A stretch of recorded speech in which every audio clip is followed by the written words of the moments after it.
பாருங்க, குட்டி குட்டி பூரி இன்னைக்கு கிரேவி பண்ணியிருக்கு.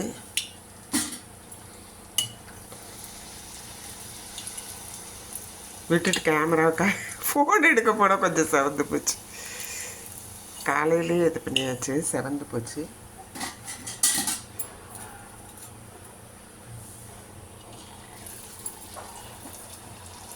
இந்த மாதிரி ஆழமான குளிச்சட்டியில் பண்ணோம்னா அது பாட்டில் 2 3 போட்டாலும் ஒன்றோட ஒன்று ஒட்டாமல் தானே வெளியில் வந்துக்கிடுவாங்க.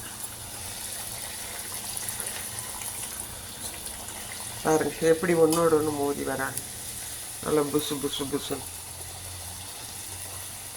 எனக்கு காலையில் வீடியோ எடுத்தேன்னா ஞாபகம் கூட இல்லை, அவசரம்.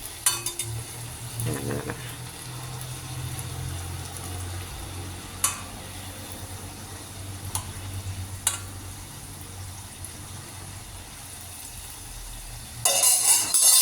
என்னென்னா நான் இந்த மாதிரி அமுத்து எடுத்துருக்கேன். எப்படின்னா மாவுக்குள்ளார இதை இப்படி பண்ணிடுவேன். பண்ணிவிட்டு இதை வச்சு அமுத்துனீங்கன்னா ஒன்று போல் வரும். சரியா? அது மாதிரி போடுங்க. இந்த அளவு தான் உருட்டுவேன், இல்லை பெருசாக உருட்டி அதிலேருந்து இது பண்ணது. அதை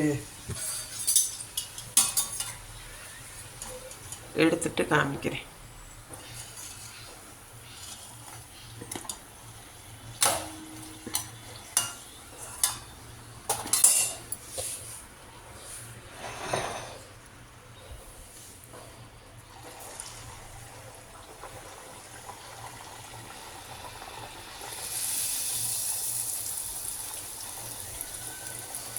இன்னும் ஒன்று உருட்டணும்.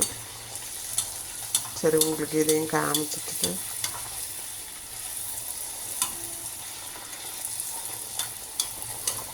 எண்ணெய் மோந்து லைட்டாக மேலே தெளித்தா புசுன்னு வரும்.